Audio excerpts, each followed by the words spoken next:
एक इंटरेस्टिंग आपको रिसर्च बता रहे हैं। टेलीकॉम शेयरों में आज अच्छी तेज़ी है। वोडाफोन आइडिया 7.5% ऊपर है, टॉप गेनर है। एयरटेल में 2% की तेज़ी है। लेकिन जो इस चैनल पर पिछले कई सालों से व्यू लिया गया है, भारती वर्सेस वोडाफोन आइडिया, उसको आपको स्टैटिस्टिक के साथ समझाने के लिए आशीष स्क्रीन पर नजर आएंगे। आशीष, गुड आफ्टरनून। Good afternoon. देखिए, काफ़ी समय से हम बता रहे हैं कि क्वालिटी अगर आप देखें तो सुप्रीम है और वॉलेटिलिटी पर भारी पड़ती है। अब वोडाफोन आइडिया की बात करें, कल 4-5% नीचे था, आज 7-8% ऊपर चल जाएगा। इंट्राडे में हो सकता है कि बीट कर दे भारतीय एयरटेल को, लेकिन लंबी अवधि क्या, 3 टाइम फ्रेम में आपको बता देता हूं, हमेशा आप देखिए सिर्फ भारतीय एयरटेल का परफॉर्मेंस जो है सुपीरियर देखने को मिला है। 6 महीने में भारतीय एयरटेल आगे है, 1 साल में देखें तो 14% की बढ़त है। अब इसका तो 1 साल का रिटर्न भी इतना वॉलेटाइल है, थोड़ी देर पहले मैं देख रहा था कि 6% की गिरावट है, अब लेकिन 7% ऊपर आ गया।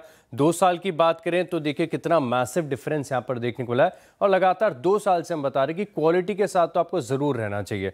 अब देखिए, वोडाफोन आइडिया की अपनी आप में दिक्कतें हैं। स्टॉक अगर आप देखें तो सिर्फ उम्मीद का ट्रेड बन गया है, या तो कभी एजीआर बकाए पर कोई, या फिर फंड रेजिंग के ऊपर नई उम्मीद पे उम्मीद यहां पर देखने को मिलती है। अब दरअसल अगर आप देखें तो सबसे पहले एक तो कोई भी बड़ा कोई फंड रेजिंग के लिए नाम नहीं देखने को मिला है। प्रमोटर्स की तरफ से भी देखें तो ऐसा नहीं कहा है कि बहुत बड़ा सपोर्ट यहां पर फाइनेंस की तरफ से देखने को मिलेगा। अब 13 अक्टूबर को एजीआर छूट के मामले में सुनवाई यहां पर देखने को मिली, तो तब तक और वॉलेटिलिटी हम एक्सपेक्ट करके चल सकते हैं। लेकिन दिक्कत की बात है कि जिस स्पीड से ये अपने ग्राहक लगातार गंवाता जा रहा है, ये स्ट्रेस की बात है।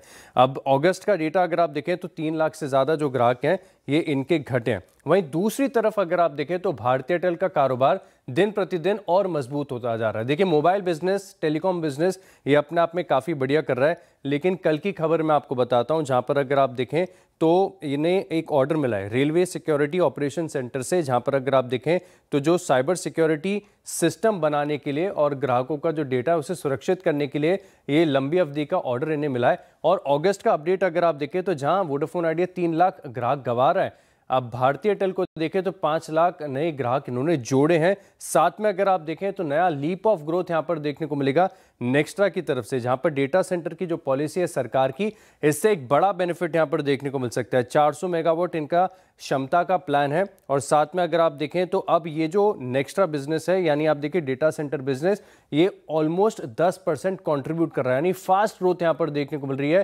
क्लियर कट बात है, सीधी बात है कि आप देखें क्वालिटी अगर आप देखें तो वॉलेटिलिटी पर भारी पड़ी है। क्वालिटी और वॉलेटिलिटी, शुक्रिया आशीष। सबसे सिंपल एक्सरसाइज होगी, अगर आप भारती और वोडाफोन आइडिया के शेयर होल्डिंग में जाएं और देखें रिटेल के पास कितना भारती है और कितना आइडिया है, उसी से आपको अंदाज़ा हो जाएगा कि कहाँ लोग मिस कर जाते हैं चीज़ों को। खैर,